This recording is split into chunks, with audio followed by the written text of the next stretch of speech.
terus mengikuti ya. Saya berdoa, rema demi rema itu mengubahkan kehidupan saudara. Dan ini jujur ya saudaraku, saya khotbah malam ini I'm so excited. I'm so excited, really. Hari ini saya akan berbicara satu topik yang sangat penting sekali saudaraku untuk orang Kristen. Covenant for Dominion. Covenant for Dominion. Nanti sepanjang firman ini, tangkap yang satu ini dulu aja saudaraku. Saudara dan saya, sejak from the very beginning, engkau ditentukan dan diciptakan untuk berkuasa. Tangkap itu dulu. Saudara pegang itu dulu. Nanti sepanjang semua yang akan saya bawa saudara, nanti saudara akan bisa melihat dokumen aslinya itu kayak apa. Dan kalau saudara bisa nangkep itu, the power to have dominion, kuasa untuk saudara itu bisa berkuasa, itu akan jadi atas kehidupan saudara. Karena yes saudaraku, since the very beginning, sejak dari awal mulanya, bahkan saudara itu sudah dikasih surat kuasa to have dominion. Pastor, what do you mean? Surat kuasa, saudara, in case saudara terbiasa dengan perjanjian ya saudaraku. Surat kuasa itu Pak, ada hal-hal tertentu kadang kita tidak bisa lakukan sesuatu saudaraku. Yang hanya bisa dilakukan kalau kita diberi surat kuasa.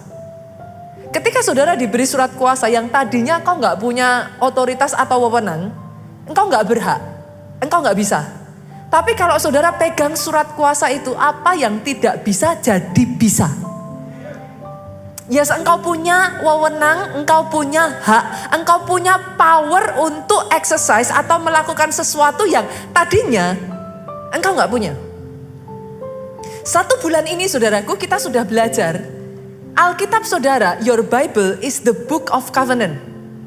Itu kitab perjanjian, di dalamnya kita sudah belajar saudaraku terdiri dari pasal, ayat yang mengandung hak, kewajiban, detail-detail semuanya tentang perjanjiannya, gitu.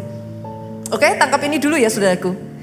Dan by the way, di dalam kitab saudara itu, di dalam buku yang saudara pegang itu, terdapat yang namanya surat kuasa. Hari ini saya akan mengajak saudara untuk membongkar semua dokumen itu. Sehingga kau tahu how to exercise power to have dominion. Tangkap dulu ya saudara. Jadi nanti sepanjang firman ini saudara jangan bingung karena saya akan terus-menerus membuka Alkitab. Karena itu semua dokumennya ada di sana. It's there in front of you. Sayangnya banyak yang gak ngerti sehingga akhirnya engkau yang seharusnya diciptakan berkuasa, tapi yang terjadi justru sebaliknya. Saya akan mulai dulu dari Kejadian 1 ayat 28 saudara. Saya akan coba selesaikan karena ini waktu saya terbatas, tapi this is the last service, so I think it's gonna be okay saudaraku. Oke? Jadi Kejadian 1 ayatnya yang ke-28, kenapa saya katakan since the very beginning, kurang awal apa gitu saudaraku. Kejadian loh ini, kitab pertama dalam Alkitab, pasal 1. Jadi sudah sejak awal mulanya memang didesain begitu. Kita lihat ya, Allah memberkati mereka setelah Tuhan menciptakan manusia. Dengar ini saudaraku. In the beginning, setelah dia menciptakan saudara-saudara, dia tidak mengutuk kita. Ingat itu dulu. Dia lepaskan berkat. Artinya apa saudaraku? Lihat kiri kanan, katakan engkau orang yang diberkati. Pengertian ini simple, but it will change your life. Sejak dari awal, saudara diciptakan, saudara itu sudah diberkati. Setelah engkau diberkati, bersamaan dengan berkat itu, lihat ini, berfirmanlah Allah kepada mereka. Tuhan kasih perintah, Tuhan kasih perjanjian sama manusia, saudara. Dia ngomong apa? Beranak cuculah. Jadi diperintahkan memang saudaraku, beranak cuculah dan bertambah banyak. Penuhilah bumi dan taklukkanlah itu. Itu perintah yang pertama. Yang kedua, dia kasih perintah lagi, dia lanjutkan. Bukan cuman beranak cucu, bertambah banyak, penuhilah bumi. Dia perintahkan apa? 2-3 dengan suara keras. Berkuasalah. based on this document, saya akan mengatakan kepada saudara, yes, engkau diciptakan untuk berkuasa. Sadari itu dulu. Kenapa saya kepengen saudara menyadari ini dulu dan tangkap ini dulu? Karena kalau nggak hati-hati saudaraku, saudara itu sebenarnya destiny saudara. Itu memang panggilan saudara. Itu kodrat, ketentuan Tuhan atas saudara. Tapi karena saudara tidak menyadari itu, engkau yang harusnya berkuasa, engkau dikuasai. Engkau dikuasai masalah. Loh, harusnya saudara berkuasa atas masalah saudara. Engkau dikuasai dosa. Saudara nggak bisa menang atas diri saudara sendiri. Engkau dikuasai hawa nafsu. Loh, harusnya kau berkuasa. Engkau tidak ditentukan untuk dikuasai. Engkau harusnya berkuasa. Tapi karena tidak menyadari ini, engkau membiarkan dirimu dikuasai. Dikuasai ketakutan, dikuasai kekhawatiran. Harusnya saudara itu memerintah. Tapi saudara diperintah. Diperintah apa, Pastor? Diperintah oleh situasi, kondisi, keadaan di sekelilingmu. It was not meant to be like that. Ayat yang kita baca tadi, saudaraku, dengan kata lain, ayat itu ingin mengatakan, saudara-saudara di tempat ini, engkau diberi perintah, yang di dalam perintah itu, saudaraku, ada otoritas di dalamnya untuk exercising perintah tersebut. Di backing dengan power.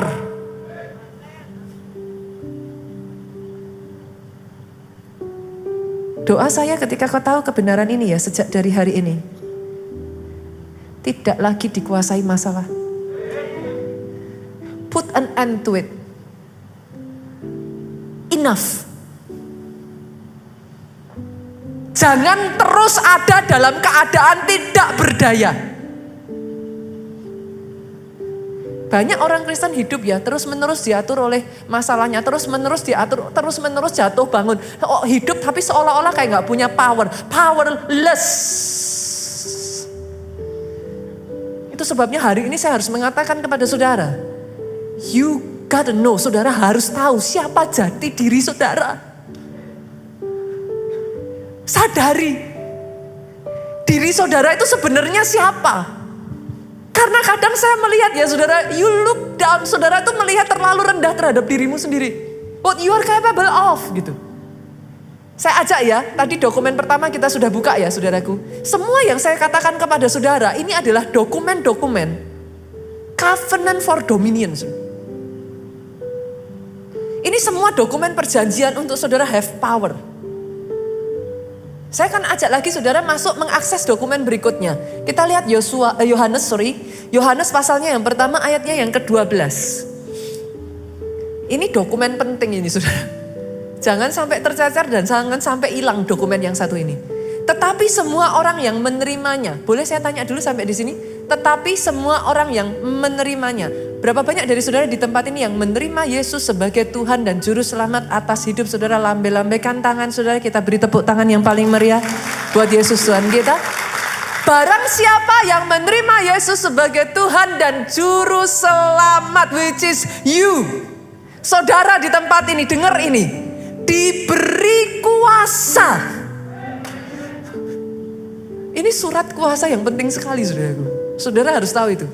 Diberi kuasa supaya menjadi anak-anak Allah. Surat kuasa ini menyatakan apa saudaraku? Saudara ahli waris kerajaan Allah. Gak main-main loh saudara. In case you forget. Saudara anak raja. Artinya apa? Dokumen ini berbicara tentang apa? Dengar ini baik-baik saudaraku. Engkau bukan orang yang powerless. Jangan pernah lagi ngomong, orang kayak saya mah, pastor bisa apa atuh gitu. Saya cuman orang kecil. Saya gak bisa apa-apa pastor. It's an insult to your heavenly father. Maaf saudaraku, itu penghinaan.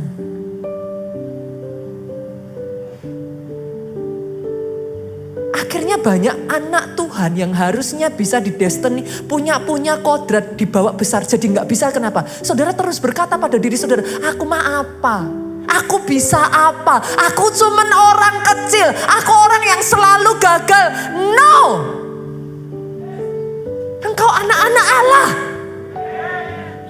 Engkau pewaris kerajaan surga, saudaraku. Siapa yang mengatakan ini? Coba saya tanya kepada saudara. Diberinya kuasa, siapa yang kasih kuasa?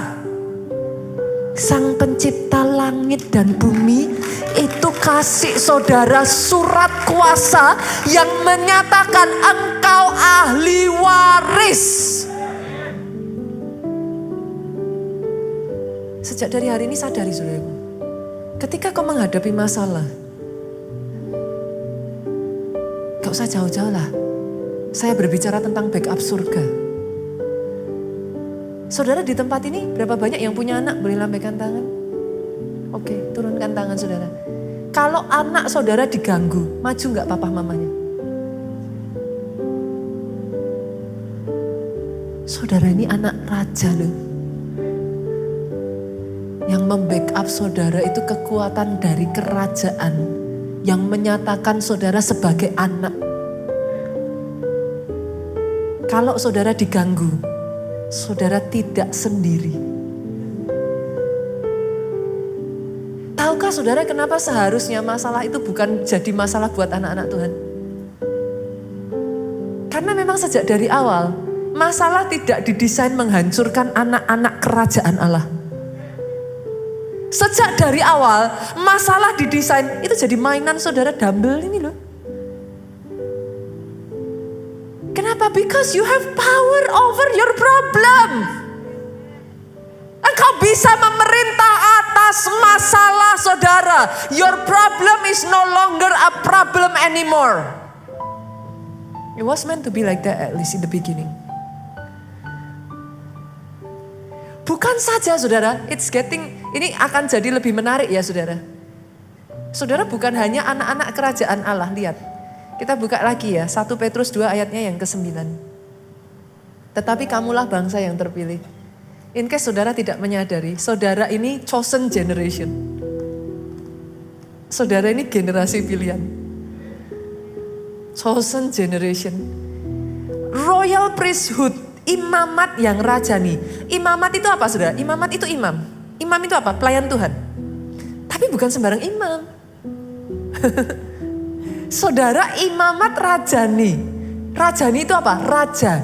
Raja punya kuasa Pak untuk memerintah. Raja punya otoritas untuk memerintah. Dan apa yang diperintahkannya harus dikerjakan. Saudara ini bukan imam yang kalah, saudaraku.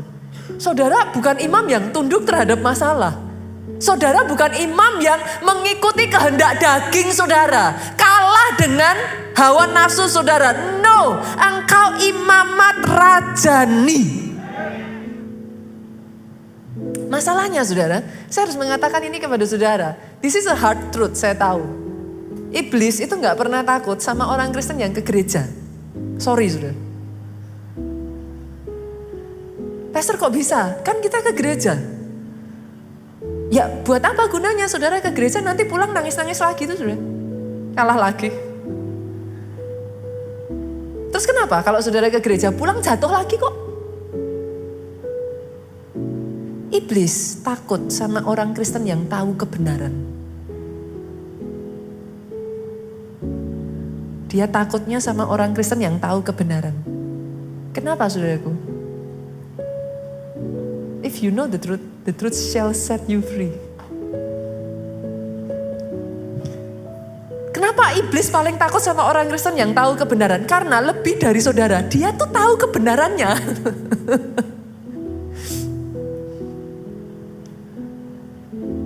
It's okay saudara mau ke gereja, selama saudara gak pernah baca Alkitab, gak apa-apa buat iblis. Kenapa? Senggol kiri kanan, mudah ditipu Pak. Nah saudara gak tahu kebenarannya kok. Saudara gak tahu perjanjiannya kok. It's easy untuk iblis mempermainkan saudara. Kenapa? Umatku binasa because lack of knowledge. Karena gak ngerti. Iblis bisa main-mainin saudara sesuka hatinya dia. Sampai saudara tahu kebenaran dan menyadari kebenaran itu. Kenapa butuh saudara menyadari engkau diciptakan untuk berkuasa? Kenapa butuh saudara menyadari itu? Karena hanya ketika kau menyadari itu, engkau bisa mengambil full power and exercise the power.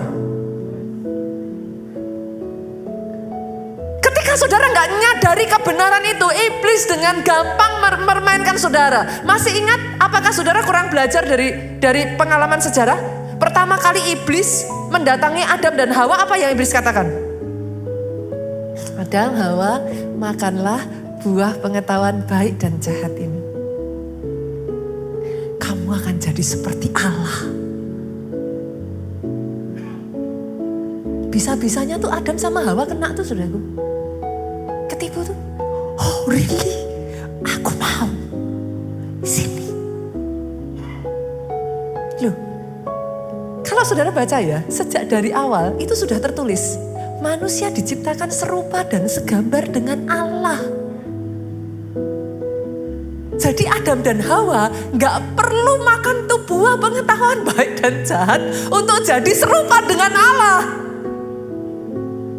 Dia sudah diciptakan serupa dan segambar dengan Allah. Ngeri ya saudara? Ngeri ya? Itu sebabnya saya mengatakan, saya tahu ini hard truth ya. Saya tidak mengatakan untuk saudara tidak ke gereja. Tapi it's not enough. Saudara harus tahu perjanjiannya. Karena kalau enggak, jangankan kita, bos kita aja, iblis tuh berani mainin loh saudara. Pada saat Yesus itu menjadi manusia di muka bumi ini, jangankan saudara, bos kita loh. Iblis berani kok datang kok. Apalagi kita.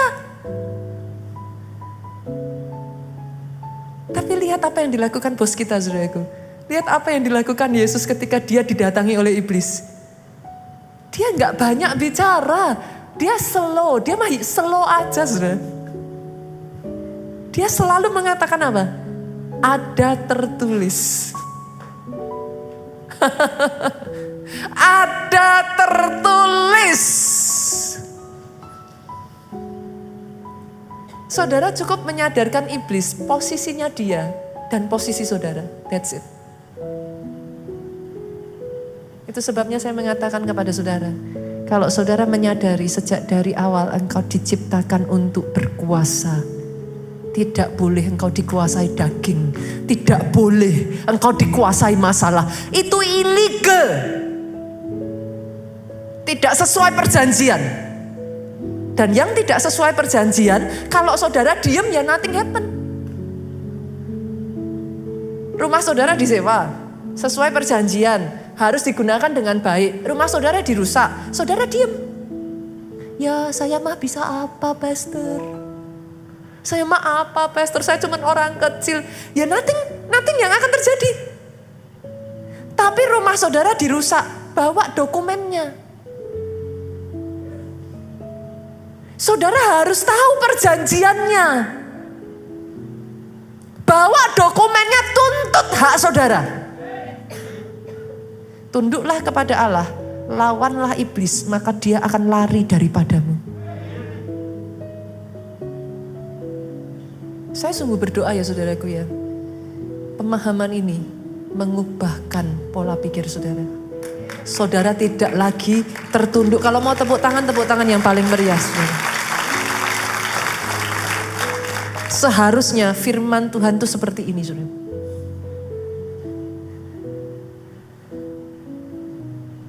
Karena kalau enggak terlalu lama anak-anak Tuhan itu didomestikasi saudara.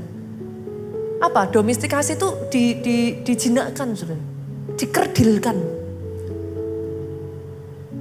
You must know how much you are capable of. Tahu Tahukah saudara kenapa ketika satu orang percaya, orang Kristen, kenapa ketika satu orang menerima Yesus sebagai Tuhan dan Juru Selamat, surga bersorak, seisi surga bersorak-sorai. Tahukah saudara kenapa? Karena di atas sana ya saudara, mereka tahu satu singa dilepaskan ke dunia. Saudara.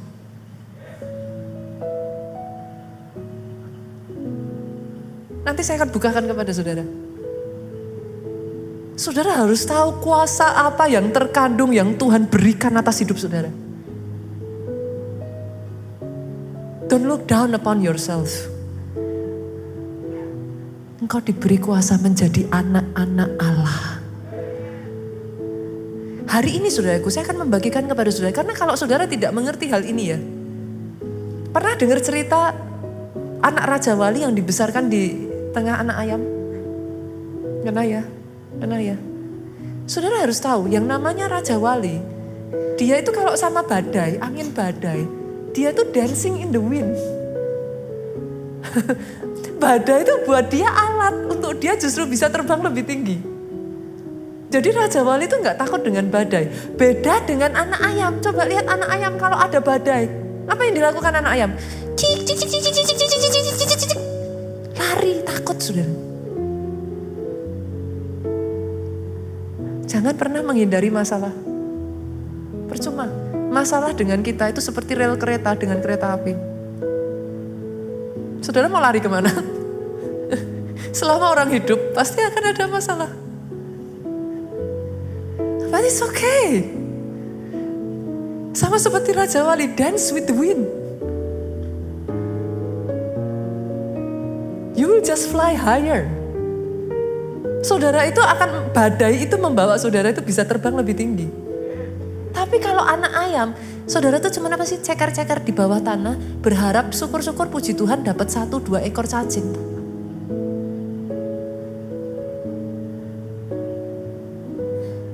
But that is not you. That is not you. Jangan mau jadi anak Tuhan yang didomestikasi. Mengaum kembali sudah.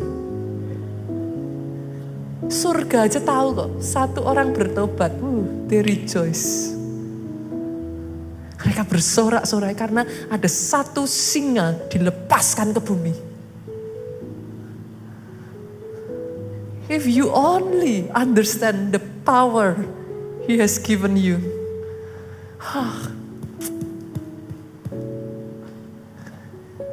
Saudara terlalu meremehkan, merendahkan diri sendiri, saudara. Iblis tahu itu.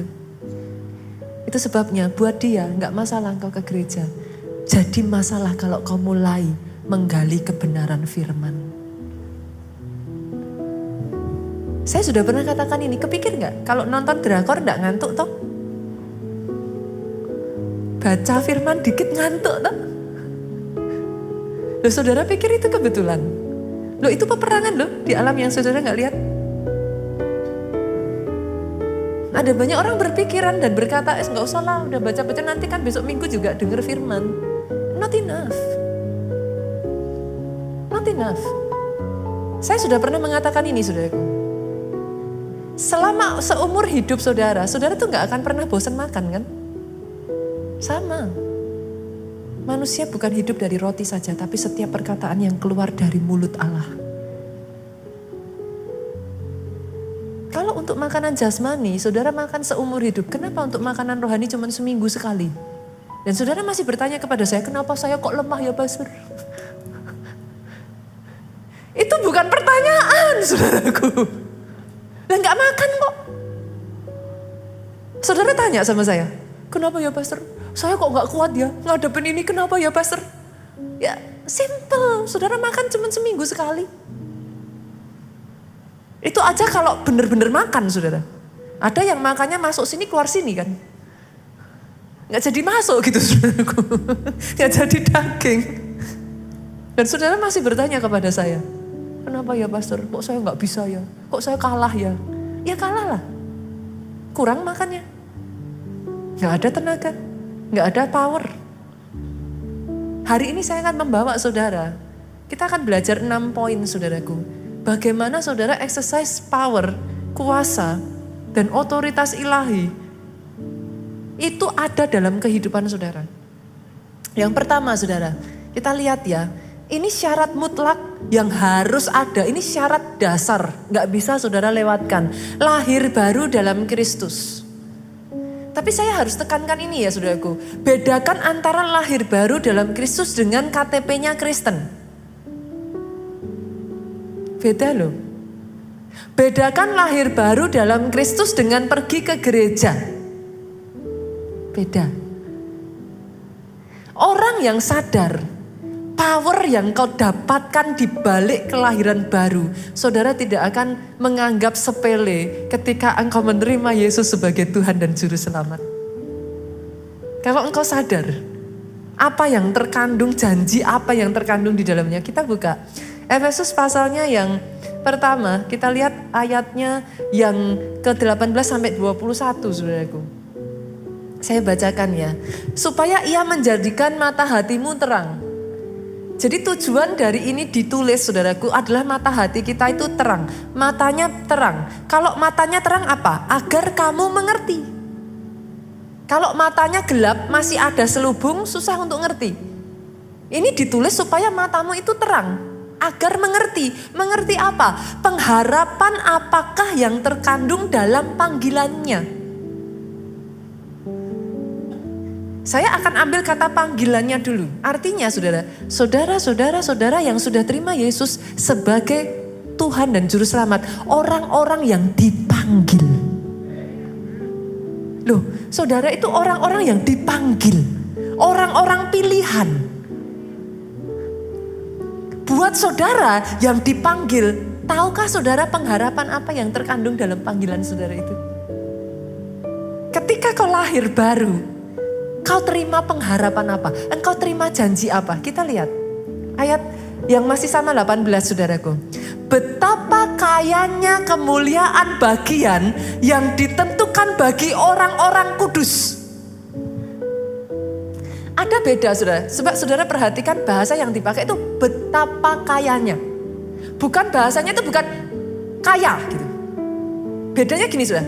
Pernah ketemu enggak orang kaya dan konglomerat? Beda ya, beda. Orang kaya rumahnya bagus. Konglomerat kalau saudara masuk, saudara akan bilang betapa besarnya. Make sense ya saudaraku? Itu bukan hanya sekedar bagus. Tapi sampai di titik yang saudara, wow. Tuhan itu berbicara di sini ya, ketika kau lahir baru ya saudaraku. There is a certain glory. Itu dipulihkan atas hidupmu. Nangkepnya gimana pastor? Bisa ngertinya sederhananya gini saudara. Pernah ngelihat gak orang yang hidupnya gagal, kalah? Saudara bisa ngerasain gak auranya itu beda saudara? Orang yang terus menerus hidupnya gagal, kalah ya. Saudara deket tuh, dia tuh sering kali gini nih. Diajak ngomongan atau apa tuh gak berani untuk ini. Saudara bisa kok, saudara bisa ngerasain itu kok. Sama saudara ketemu orang yang sedang diangkat Tuhan naik. Kalau ngomongan, bisa ngerasain gak saudara? That is the glory. Aura yang seperti itu ya, kemuliaan yang seperti itu bagian saudara.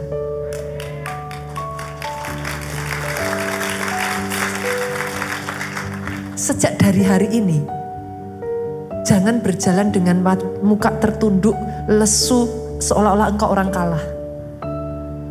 Sadari, the moment you receive Jesus as Savior and Lord, sebagai Tuhan dan Juru Selamat saudaraku, engkau tuh mengakses satu kemuliaan yang betapa kaya. Bukan hanya itu saja saudaraku. Kita lanjut lagi ayat 19. Dan betapa hebat kuasanya bagi kita yang percaya. Sorry ya saudara, ayat ini enggak untuk semua orang ya. Karena tadi ada tulisannya, Betapa hebat kuasanya bagi semua orang? Enggak. Bagi siapa? Bagi orang yang percaya. Kenapa saya katakan orang benar hidup oleh iman? Kemarin saya kotak-katik itu perkataannya. Orang benar tidak bisa hidup tanpa iman. Betul kan sudah? Saya kotak-katik lagi. Orang benar mati tanpa iman. Boleh dong? Orang benar hidup oleh iman. Saya negatifkan semua. Orang benar tidak bisa hidup tanpa iman. Saya rubah lagi. Orang benar tidak bisa hidup apa? Mati tanpa iman. Betapa besarnya, hebatnya kuasanya bagi kita yang percaya. Pertanyaannya, saudara percaya enggak? Kan yang jadi masalah itu. Padahal kuasa yang diberikan setelah saudara lahir baru, kenapa kok sampai surga bersorak-sorai? Karena yes, surga tahu. Begitu kau lahir baru, saudaraku, ada certain power yang diberikan kepada saudara. Jenis kuasa kayak apa? Saya bacakan saudaraku. Kuasa yang dikerjakan di dalam Kristus dengan membangkitkan dia dari antara orang mati. Ini jenis kuasa yang kayak gini loh saudara. Dan mendudukkan dia di sebelah kanannya di surga. Kuasa yang jauh lebih tinggi dari segala pemerintah dan penguasa. Kuasa dan kekuasaan dan kerajaan tiap-tiap nama yang dapat disebut bukan hanya di dunia ini saja, melainkan juga yang di dunia yang akan datang. Ini kuasa yang besar sekali loh saudara. Ini gak main-main. Diakses langsung saudara dapat begitu kau terima Yesus sebagai Tuhan dan Juru Selamat. Itu sebabnya the moment you receive Jesus as Lord and Savior, surga bersuka cita. Karena itu dirilis saudara. Saudara yang tadinya hidup di dunia ini tanpa kuasa, sekarang setelah kau terima Yesus, you receive such power. Tapi masalahnya ditulis di sana tadi itu ada sedikit tadi itu loh saudaraku. Bagi orang yang percaya. Masalahnya kita orang Kristen tuh kadang gini Pak. Kita jujur ya. Kita tuh sukanya tuh ngotak-ngotakin gitu. Yang ini Tuhan bisa. Yang ini kayaknya enggak bisa. Kalau penyakit ini bisa. Penyakit ini enggak ada harapan. Mana ayatnya? Masalahnya cuma di titik itu aja saudaraku. Tadi ya saudara, saya tuh sampai bersuka cita sekali. Saya ketemu satu orang dari gereja kita yang ada di Jepang saudara. Dia datang ke Indonesia. Karena dia percaya saudaraku. Dan dia memang hidup di sekitar lingkungan yang susah untuk percaya. Dia cerita saudaraku, satu kali saudara. Saya tuh ngerenungan ketika tadi saya dengar ceritanya dia ya saudaraku. Oh berjalan bersama dengan Tuhan ya saudara. Saudara itu akan melihat kuasa yang beyond belief saudara. Itu yang saya alami saudara. Itu yang saya rasakan ketika saya berjalan bersama dengan Tuhan saya. Orang ini tadi bercerita kepada saya satu kali saudaraku. Dia itu punya kayak mengelola sebuah hotel gitu di Jepang saudara. Nah dia ke Indonesia, dia cari tenaga kerja, dia bawa ke sana gitu. Di Jepang itu ada aturan-aturan tenaga kerja tertentu saudara. Saya ceritakan ada dua kesaksiannya dia, saudara. Satu kali, saudaraku, salah satu dari si tenaga kerjanya ini bikin masalah, saudaraku. Dan akhirnya entah bagaimana tangannya ini kayak semacam terpotong patah, saudara. Benar-benar divideokan itu patah. Dia cerita, Pastor, saya udah tak tahu di Jepang saya mesti gimana ini, tangannya patah. Tapi saya ingat khotbah yang pastor sampaikan. Saya percayai. Sepanjang malam. Karena ini dari tempat yang berbeda saudaraku, dari tempat yang lain. Jadi dia belum bisa ke sana. Sepanjang malam dia gak tidur saudara. Dari mulutnya cuma ngomong. Bapak, dia nyebut Tuhan itu Bapak. Bapak, tersambung tangannya Bapak. Tersambung tangannya Bapak. Itu sampai dia tidur. Temennya cerita ngomongnya tuh tersambung tangannya Bapak. Tersambung tangannya Bapak. Ketika dia pergi, dia ketemu orang ini, dokternya sampai gini, kok bisa? Kok bisa? Kok bisa? Tangan itu pulih sama sekali seolah-olah nothing happen. Tersambung utuh. Operasinya batal, saudaraku.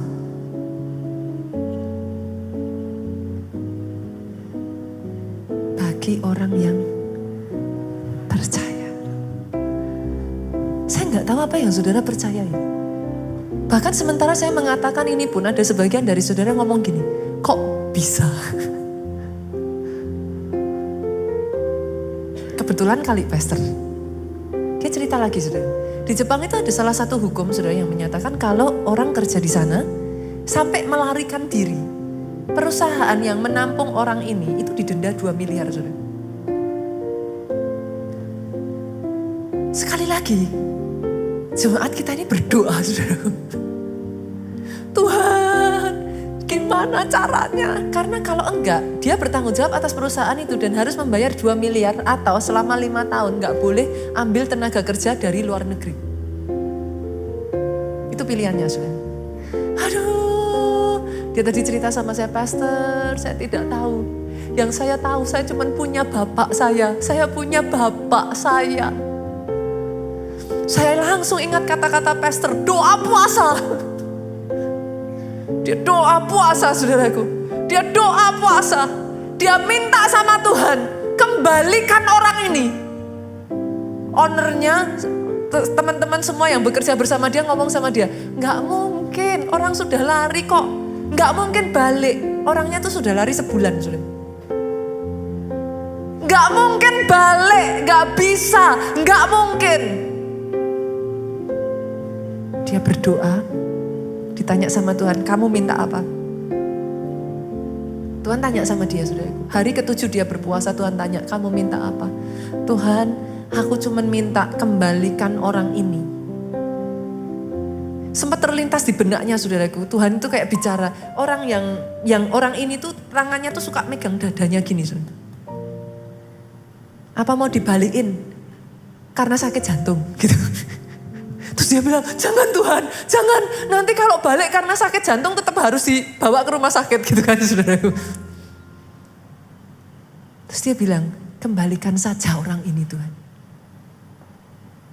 Tuhan bicara sama dia, nanti tanggal 13 bulan depan orangnya akan balik. Tanggal 15 orangnya akan datang sama kamu dan balik lagi bekerja. Jangan tepuk tangan dulu Pak. Semua orang menertawakan dia Pak. Pemiliknya, ininya semuanya tertawa. Kamu tuh ya, mimpi apa ya? Orang sudah pergi 1 bulan kok. Gak mungkin balik. Kamu bisa ngatain tanggal 13, tanggal 15. Dari mana? Gak mungkin. Tadi dia bercerita, temennya yang menyaksikan saudaraku bersama dengan dia. Tanggal 13 itu dia sedang duduk di Shinkansen saudaraku. Handphonenya di tangannya berdering. Nomor orang itu menghubungi dia saudaraku. Orang itu telepon nangis-nangis dan bilang, Kak, aku mau balik Kak. Kak, boleh gak aku balik Kak? Exercise the power saudara. Alami sendiri. Rasakan kalau engkau hidup dengan power di tanganmu, dengan hidup powerless, itu beda. Tapi yang kedua, gak cukup lahir baru saudaraku. Yang kedua, harus paham perjanjian Tuhan yang ada di firman-Nya. Kalau saudara gak paham, saudara gak bisa exercise. Kalau saudara gak paham, saudara gak bisa nuntut hak saudara. Saudara harus paham. Matius 22 ayat 29 ngomong gini, Yesus menjawab mereka, kamu sesat sebab kamu tidak mengerti kitab suci maupun kuasa Allah. Akhirnya kamu tersesat. Karena kamu gak ngerti kitab suci. Kamu harus tahu dulu powernya saudaraku. Tahu dulu apa sih yang ada di dalamnya. Kita buka lagi ya saudaraku, kita lanjut ya, nggak apa-apa ya, baca banyak ayat nggak apa-apa ya saudaraku ya. Jadi saudara bisa ngerti gitu. Apa sih dokumen-dokumen ini semua bukan hanya karangan saudara. Ini dokumen yang selama ini sudah ada tapi nggak pernah saudara baca. Karena nggak pernah saudara baca, saudara nggak pernah tahu. Dan saudara tidak pernah berpikir berarti aku bisa ya pastor ngelakuin hal yang sama. Bisa. Kalau kau percaya. Kalau kau percaya. Bisa. Kalau kau percaya. Ayat ini ngomong saudaraku 2 Petrus 1 ayat 4. Dengan jalan itu Ia telah menganugerahkan kepada kita janji-janji yang berharga. Pak, janji yang Tuhan berikan buat saudara itu bukan janji yang murahan. Janji yang berharga dan yang sangat besar. Jadi saudara harus tahu dulu. Alkitab saudara itu di dalamnya mengandung janji yang berharga dan sangat besar. Itu sebabnya orang yang di dalam Yesus destininya besar. Karena memang sudah dijanjikan begitu. Janji yang berharga dan sangat besar itu yang terdapat di dalam firman, kalau saudara akses olehnya, kamu boleh mengambil bagian dalam kodrat ilahi. Divine nature saudara. Bahasa Inggrisnya. Kodrat ilahi itu membuat apa saudara? Engkau luput dari hawa nafsu dunia yang membinasakan dunia. Ada di sini yang berkata, saya nggak bisa, kita ini gimana pastor? Apa bisa menang terhadap hawa nafsu? Bisa. Saya jawab bisa. Bisa. Ada ayatnya kok. Saya nggak asal ngomong kok saudara. Kalau saudara menyadari janji itu, and then you tap into it. Saudara itu mengakses yang namanya kodrat ilahi. Kita manusia ya saudaraku, hidup itu secara nature. Nature itu apa saudaraku? Nih, ini nature saudara. Nature itu kita tergantung hukum gravitasi. Ini nature. Tapi ketika saudara sudah mengakses janji-janji itu, engkau dibolehkan masuk ke dalam kodrat ilahi. Apa itu kodrat ilahi saudara? Kodrat ilahi membuat Petrus Pak, yang tadinya penakut, Petrus yang tadinya panasan, Petrus yang tadinya jadi orang pertama yang menyangkal Yesus. Kodrat ilahi ketika dia akses, dia jalan, bayangannya menyembuhkan orang sakit. Itu kodrat ilahi. This is why I love Nigeria. Mereka understand this covenant dan mereka mengakses itu. They get it. Itu sebabnya di sana saudaraku, kesembuhan itu terjadinya begitu rupa. Just like that. Di sini ketika saya berbicara tentang kesembuhan, saya bicara tentang mujizat. Saya nggak habis pikir saudaraku. Saudara harus menyadari satu hal ini, 80% yang Yesus lakukan, dia itu menyembuhkan orang sakit, mengusir setan, membangkitkan orang mati, mengadakan mujizat dan tanda ajaib.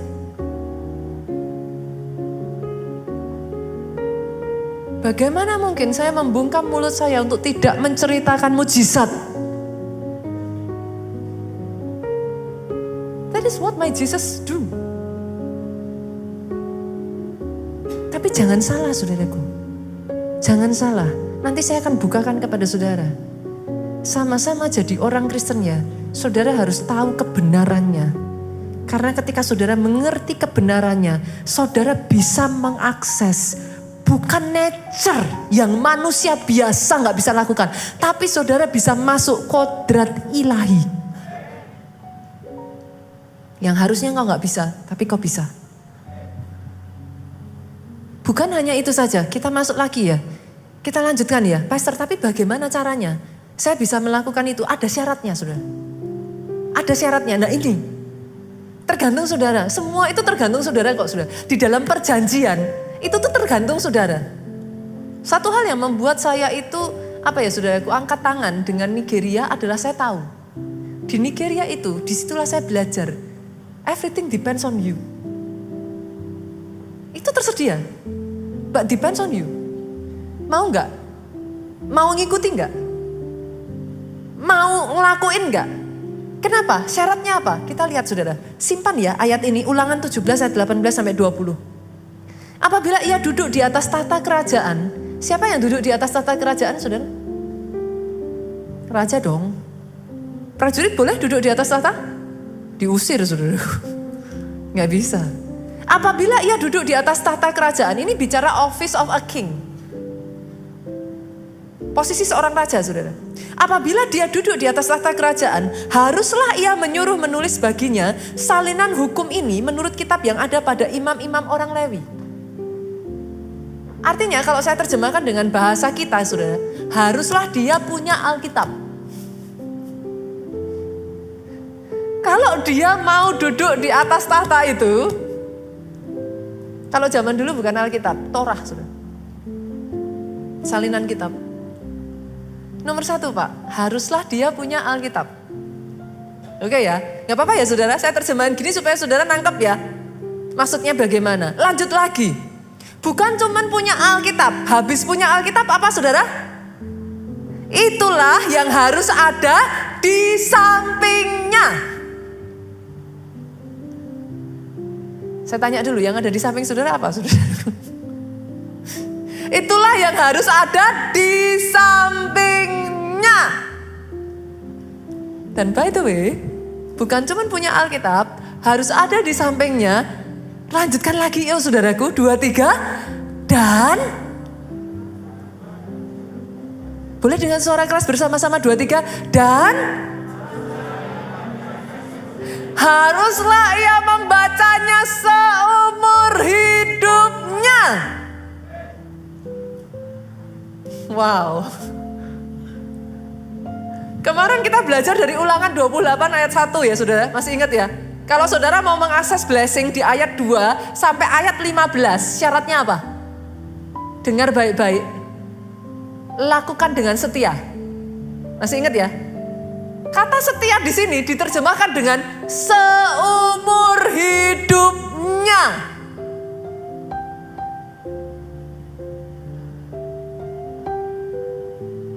Ini tiba-tiba kayak tadi saudaraku, sunyi senyap sudah.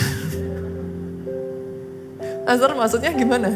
Yes, sama seperti seumur hidupmu engkau akan makan sampai nanti terakhir engkau menghembuskan nafasmu. Engkau kan gak bilang, Pastor kok aku disuruh makan selama setahun ya? Bu aku makannya cuma sehari aja Pastor. Ada yang bilang gitu? Tapi kenapa saudara kalau disuruh baca Alkitab, Pastor kok baca Alkitab terus? Sampai kapan? Lucu ya? Lucu gak saudaraku? Sama seperti tubuhmu butuh makan, rohmu butuh makan. Jiwamu butuh makan, itu sebenarnya kalau ke sekolah, engkau belajar. Itu ngasih makan apa? Jiwa. Kau kasih makan tubuh, kau kasih makan jiwa. Nah rohnya? Kalau gak dikasih makan apa yang terjadi?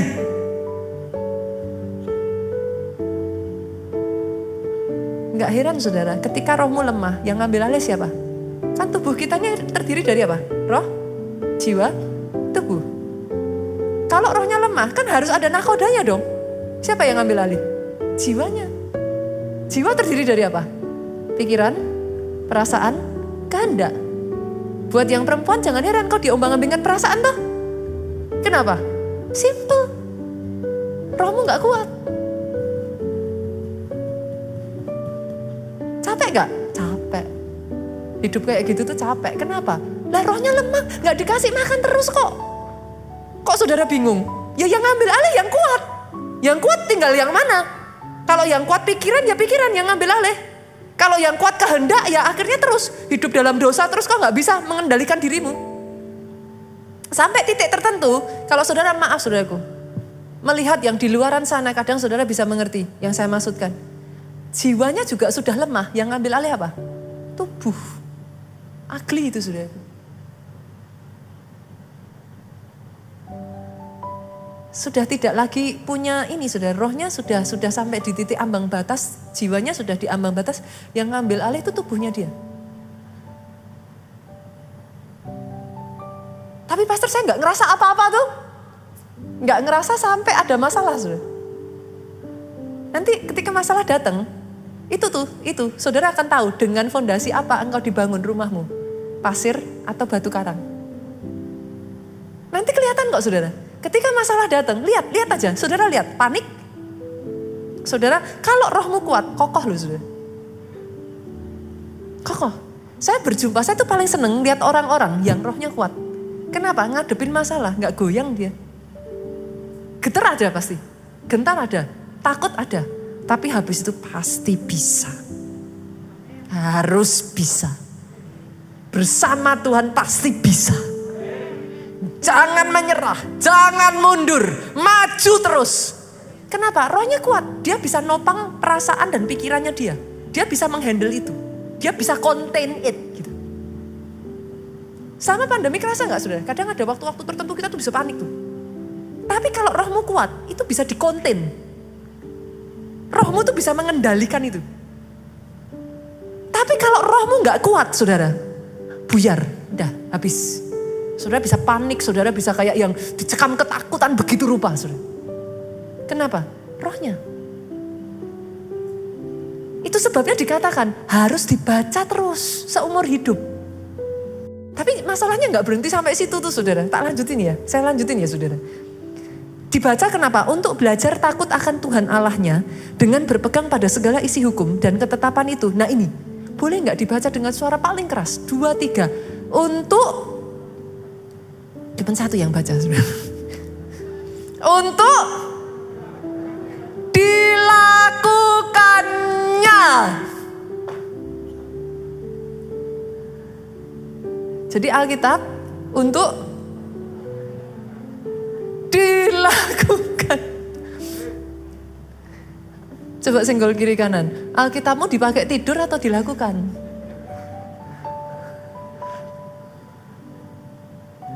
Loh ya jangan tanya sama saya, pastor mana? Pastor khotbahnya hebat ini itu apa? Kenyataannya saya sudah lakuin. Berapa lama? Seminggu. Mana buktinya? Loh, seumur hidup. Baru seminggu mah saudara. Saudara, saudara di sini yang punya suami. Ada yang bisa suamiku setia pastor. Berapa lama setia? Seminggu. Setia. Setianya berapa lama? Sebulan. Orang saudara ya sudah 30 tahun menikah kalau suaminya beralih setia akhirnya selingkuh. Saudara bilang dia setia? Udah 30 tahun loh. 30 tahun loh. Saudara bilang dia apa? Gak setia. Tapi sama Tuhan curang tuh. Baru seminggu aja saudara udah bilang. Sudah seminggu. Ada saudara. Dilakukannya. Supaya apa saudara? Lihat. Ini yang akan terjadi. Ketika saudara lakukan ini yang akan terjadi. Agar lama ia memerintah. Ia dan anak-anaknya di tengah-tengah orang Israel. Saudara mau hold the office of a king. Ini kuncinya. Firman itu power saudara. Jangan anggap remeh lagi Alkitab saudara. Baca. Yang pertama senggol kiri kanan dulu. Punya Alkitab pak. Pastor saya punya. Di mana? Di handphone. Dicek dulu ke delete enggak. Loh kadang ada loh yang nakal. Loh dulu saya tuh udah download pastor. Lah kok sekarang enggak ada. Lah kemarin udah penuh memorinya. Ya daripada saya enggak bisa download lagi. Ya saya hapus yang Bible. Dicek dulu, ke delete enggak saudara? Habis punya Alkitab, taruh di samping. Habis punya Alkitab, taruh di samping. Baca seumur hidup. Lakukan. Amin, saudara. Masih semangat nih? Ketiga ya, poin ketiga ya. Kita lihat bagaimana saudara. Bangun hubungan dengan sang empunya kuasa saudara. Harus bangun hubungan. Saudara akan taksub dengan bagaimana pentingnya power of relationship ya. Gitu. You can access something yang kalau saudara punya relationship apa yang gak bisa jadi bisa. Itu powernya dari relationship. Tahukah saudara kenapa Adam dan Hawa bisa ditipu iblis? hubungannya sama Tuhan gak deket. Kalau hubungan dekat saudara, gak gampang dikomporin. Suami istri kalau hubungan dekat ya, ada orang mau ngomong apa gak gampang panas saudara. Saya tuh masih ingat kok, pernah satu kali saudaraku ada orang ngomong sama saya, pastor. Apa? Saya lihat dengan mata kepala saya sendiri. Pastor Jo jalan sama perempuan lain. Saya tuh cuma senyum, oh iya, tinggi, cantik. Oh gitu ya, lah anak saya tuh tingginya sama saya tinggi dia saudaraku. Anak saya, kalau saudara lihat anak saya sama dedinya, saudara kan geleng-geleng kepala. Saya aja kalau lihat anak saya itu kalau sama dedinya manja sekali saudara. Jessica itu kalau sama Pak Jo, kita makan bersama ya. Pernah satu kali ya, kita makan berempat. Saya, dia sama anak saya yang satu lagi. Dia duduk sampingnya Pak Jo ya saudaraku. Itu duduknya Jessica tuh kalau bukan dimarahin ya. Sampai kadang saya punya mami, saya panggilnya mami. Saya punya mami, which is berarti dia punya grandma kan saudara. Itu ngomong sama dia, Jess, kamu tuh tulangnya kok kayak sayur katanya. Dia tuh kalau duduk sama dedinya Pak, itu tuh gini nih loh saudara. Terus sambil gini nih ya saudara, terus dia ambil sendok, dedinya disuapin saudara. Itu saya yang di depannya merinding saudara. Itu anak saya, kalau sama dedinya itu apa saudara, mesra sekali. Itu kalau jalan berdua, itu gandengan, bukan cuma gandengan. Dipeluknya gini sambil kepalanya gini saudara. Tapi karena saya punya hubungannya sama Pak Jo kuat, orang mau ngomong gitu saya ketawa. Coba kalau hubungannya gak kuat, apa ya? Mana? Loh, bener kan saudara? Loh tapi harus dibuktikan juga loh ya. Pasangannya harus dibuktikan dulu saudaraku.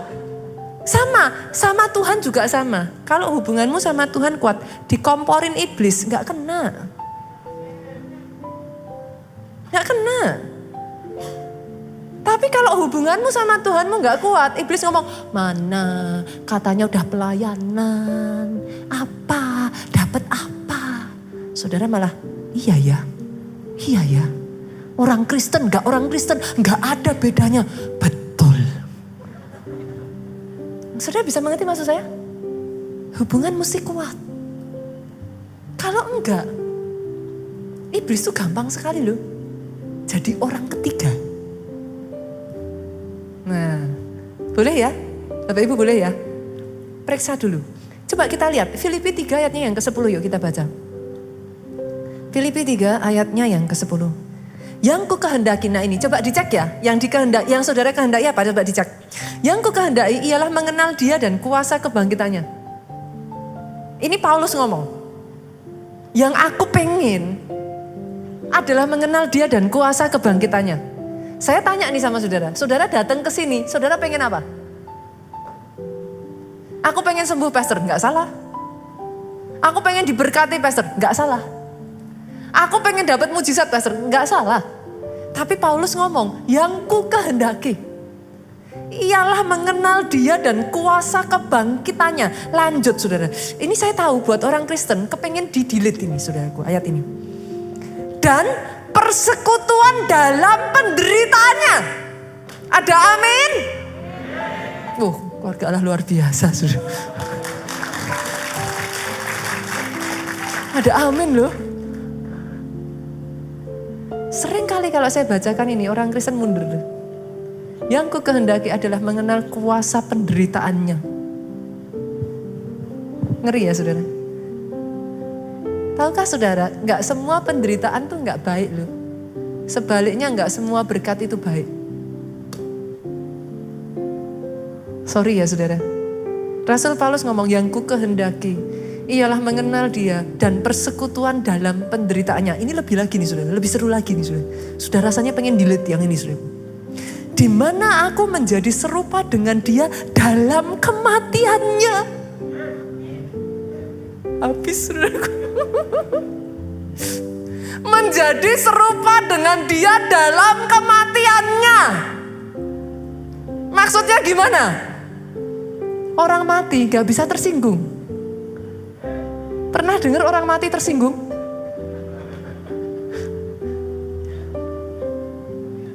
Saya tuh masih lihat loh, ada orang Kristen tuh yang kalau datang ke gereja ya, tipanya disalamin. Sampai di dia gak tahu kenapa namanya orang kan sudah lagi ngobrol. Lewat. Gak ke gereja lagi. Aku gak disalami. Memangnya gereja cuman satu. Coba senggol kiri kanan. Orang mati gak bisa tersinggung, Pak. Ayat ini ngomong, yang ku kehendaki adalah menjadi serupa dengan dia di dalam kematiannya. Wow.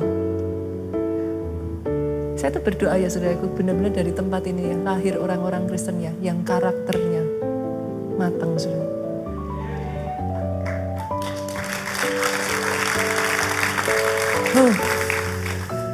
Kalau saudara temukan itu, saya yakin ya, saudara ke gereja, saudara bisa bilang di sini semua malaikat. Kenapa ya? Orang kalau dagingnya ini sudah mati ya saudara, disakiti, engkau tetap bisa membalas dengan baik. Pelayananmu tidak dihargai, disalah mengerti, gesekan. That's fine. Orang mati tidak bisa tersinggung.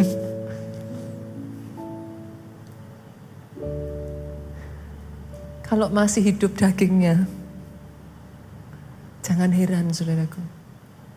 Gak heran masih bisa menyakiti ya saudara. Pertanyaan saya simpel kok. Apa yang saudara kehendaki ketika kau datang ke sini? Apa yang kau kehendaki? Gak salah saudara, saya mengatakan gak salah. Tadi saya sudah mengatakan, yes, di gereja ini akan terus diajarkan tentang mujizat. Orang mau gak suka, I don't care. Tapi at the same time saudaraku, di gereja ini diajarkan menderita bersama Kristus. Jangan salah. Kalau berkat datang dalam hidupmu, saudara bilang tolak. Gak kudus gitu saudaraku. Ada yang gitu, loh berkat datang ya haleluya puji Tuhan kan. Loh berkat datang kok, coba senggol kiri kanan gak usah munafik Pak. Orang berkat datang kok yes. Tapi kalau diizinkan Tuhan melalui penderitaan, kuat, kokoh, bakoh sampai akhir. Diberkati Tuhan, yes. Minta lebih besar. Kenapa? Supaya kau bisa jadi berkat lebih besar lagi. Tapi giliran engkau diajak Tuhan menderita bersama-sama, menjadi serupa dalam kematiannya, ayo. Jangan mundur. Maju terus. Itu pemahaman yang seimbang, balance. Jadi orang Kristen yang seperti itu saudaraku. Jangan swing kanan, swing kiri. Ininya ini, tapi ininya sayang saudaraku. Dua-duanya ambil saudara. Yang keempat, yang selanjutnya kita lihat ya saudara. Hidup dalam kerendahan hati dan ketaatan. Ini contoh teladan Yesus saudaraku. Lihat ya, saudara mau ultimate power, saudara mau power terbesar. Orang yang menerima the ultimate power, apa yang dia lakukan? Dan dalam keadaan sebagai manusia, Yesus telah merendahkan dirinya dan taat sampai mati, bahkan sampai mati di kayu salib. Itulah sebabnya, that's why, itulah sebabnya Allah sangat meninggikan dia dan mengaruniakannya kepadanya nama di atas segala nama. You want ultimate power saudaraku? Belajar taat sama Tuhan. Belajar rendah hati ketika diizinkan Tuhan melalui masa-masa yang gak mudah. Jangan dilawan. Jangan karena penderitaan, karena kesalahan sendiri loh ya saudaraku. Itu lain perkara ya saudaraku. Saudara main-main dengan api kebakar ya itu salah saudara sendiri gitu. Tapi ketika Tuhan izinkan saudara diproses ya saudara. Nikmati proses itu. Dengan kerendahan hati minta sama Tuhan petunjuk gimana caranya melalui. Dan enjoy it. Kenapa? Karena gak seumur hidup saudara bisa ngalami itu. Dan ada pelajaran-pelajaran yang hanya bisa kau dapatkan di masa susah itu. Itu gak bisa saudara dapatkan di masa saudara happy. Gak bisa, saudara gak bisa. Mau dipaksa-paksa saudara gak bisa. Tapi di masa susah itu kalau saudara bisa belajar merendahkan hati, taat. nanti akan ada pelajaran yang nilainya kekekalan. Gitu. Beda ya, saudaraku, beda. Yang kelima, yuk kita lanjut lagi ya, sudah hampir selesai nih. Menguasai diri dan berpuasa. Ada hubungan sangat besar antara berpuasa dan berkuasa. I'm not just playing with words gitu, saudaraku. Ada hubungan yang sangat besar antara berkuasa dan berpuasa. Kenapa? Karena puasa itu saudara menahan lapar. Lapar itu insting paling dasar manusia. Kalau insting yang paling dasar aja, nahan lapar aja nggak bisa, saudara nggak akan bisa menahan diri dalam hal yang lain. Makanya butuh puasa. Oke ya, saudara. Jadi kalau saudara berkata kepada saya, Pastor, saya kepengen mengakses power seperti ini. Nggak bisa enggak. Saudara haruslah orang yang suka puasa. Makanya tadi saya ngomong sama saudara. Yang sudah pernah ikut saya ke Nigeria, tahu apa yang saya katakan. Itu akses terbuka lebar kok. Tinggal saudara mau atau enggak gitu aja. Pastor Adeboye itu ngajarin satu hal yang saya nggak pernah lupa ya saudaraku. To be a championship, you must practice every single day as a championship. As a champion, gak bisa gak? Kayak saudara mau bertinju ya saudara. Saudara mau tanding nih, tanding sama ini ya. Saudara itu harus terus latih setiap hari. Begitu saudara berhenti, ya sudah, that's it. Saudara gak bisa lagi jadi championship. Jadi praktisnya tuh harus every single day. Gak boleh setelah diangkat Tuhan saudara nyaman, berhenti.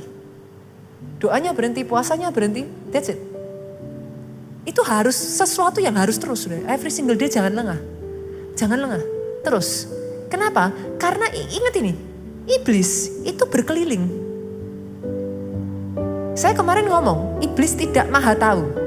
Catat ini ya, iblis tidak maha tahu. Tapi dia study human behavior. Saudara dikasih nih ya, masalah ya. Saudara ngalami masalah ya. Semakin pondok Daud, semakin dekat sama Tuhan. Tetot, berarti gak bisa. Dia mempelajari itu saudara. Dia ngelihat behavior saudara. Saudara dikasih ini, gimana reaksi saudara? Tetap gak bisa. Justru ketika diberkati, dia lihat reaksi saudara. Sekarang udah gak ibadah. Dia lihat. Sekarang gak pelayanan. Catat. Itu iblis saudara. Dan nanti di titik terlemah saudara, dia strike saudara. Habis. Saudara mengerti yang saya katakan ini saudara? Berapa banyak dari saudara yang hari ini belajar sesuatu? Aminnya boleh yang paling keras. Oke. Pemain musik boleh maju ke depan. Saya tutup dengan ini. Yang terakhir saudara. Miliki kehausan dan kelaparan akan Roh Kudus. Matius 5 ayatnya yang ke-6 berkata seperti ini saudaraku. Berbahagialah.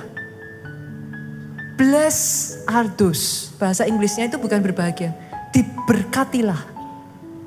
Orang yang lapar dan haus akan kebenaran. Karena dia akan dipuaskan. Berapa banyak dari saudara yang mau saudaraku? Mau ya? Boleh ya? Capek enggak sih? Baca Alkitab memang enggak menyenangkan di awal saudara. Sama, ada orang di sini yang sudah lama enggak olahraga terus olahraga sakit semua. Pernah ngalami itu? Kan sama. Baca Alkitab tuh juga kayak gitu kok saudara. Udah lama enggak olahraga, saudara olahraga juga enggak enak. Tapi setelah saudara olahraga sekian lama, ketagihan. Enggak olahraga tuh ada yang rasanya enggak hilang gitu. Baca Alkitab, doa sama. Waktu pertama kali mau ngelakuin, rasanya enggak enak, sakit semua badan itu. Gitu. Rasanya tuh kayak seluruh, saudara, sel-sel tubuh saudara memberontak gitu saudara. Kalau bisa tuh rasanya, aku nggak mau doa, blek tidur saudara. Itu memang begitu saudaraku. Itu seperti apa ya? Saudara nggak bisa cheating yourself gitu. Saudara tuh nggak bisa menipu diri saudara. Otak saudara itu memerintahkan. Makanya nggak heran ketika baca Alkitab ngantuk kan. Itu tuh seperti seluruh sel tubuh saudara sampai ke otak saudara itu kayak lapar. Nggak mau. Akhirnya otak saudara ngomong ya sudah tidur gitu saudara. Tapi ketika saudara lakukan itu terus, it becomes an addiction saudara. Nanti sama kayak olahraga gitu. Kayak kalau saudara nggak olahraga ada yang kayak kurang gitu. Coba dulu saudara. Biasakan itu lakukan 21 hari. Tanpa bolong ya, jangan ada satu hari pun yang saudara nggak baca. 21 hari, saudara biasakan. Itu apa? Making habit. Manusia itu makhluk kebiasaan, habit. Gitu. Bikin itu sebagai habit. Kenapa saudara makan 3 kali sehari? Siapa yang ngajarin saudara? Manusia zaman dulu gak makan 3 kali sehari. Mereka hidup dari berburu. Loh, kalau orang berburu kadang dapat, kadang gak dapat.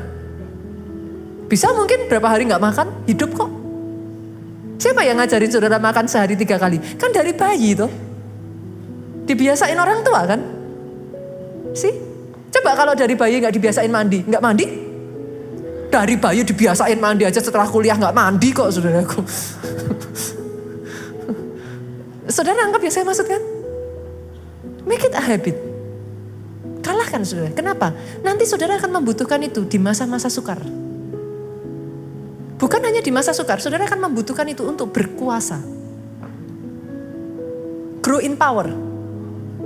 Loh benar saudaraku, coba aja. Sudah terjadi kok di Nigeria. Kenapa? Gereja ini sekarang heading into that direction. Karena saya sudah melihat. Saya sudah melihat visinya, saya sudah melihat itu jadinya seperti apa. Kenapa? Saya tidak mau mengalihkan pandangan saya lagi, saya go straight there. Karena saya sudah melihat. They used to be like Indonesia, saudara. Tapi sekarang mereka sudah 30-70 loh. Amazing kan? Berbalik loh. 70% big amount. Kenapa? Karena mereka orang-orang yang menyadari. Tanya nih Pak Jeffrey waktu ke sana tuh. Orang yang dampingi kita ya saudara. Di masa-masa di waktu-waktu yang mereka senggang. Mereka gak ngelakuin apa-apa. Duduk di kursi makan ya sambil baca Alkitab kok. Beneran itu. Every single day mereka lakukan itu. Dari situ kau berkuasa Bu.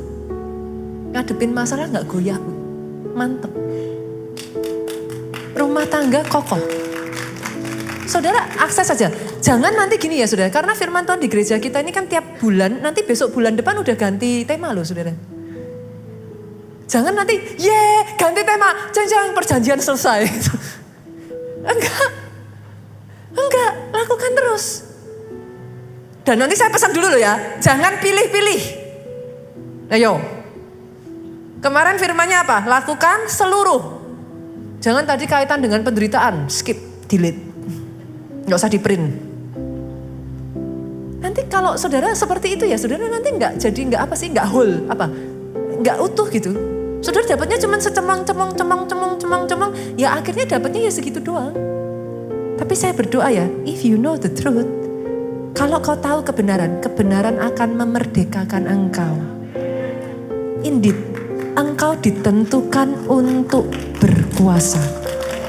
Bangkit berdiri yuk. Datang di hadapan Tuhan saudaraku. Oh. Katakan saudaraku. Berhembuslah oh Roh Kudus. Yesus Tuhan. Pulihkan setiap hati. Satu demi satu Tuhan.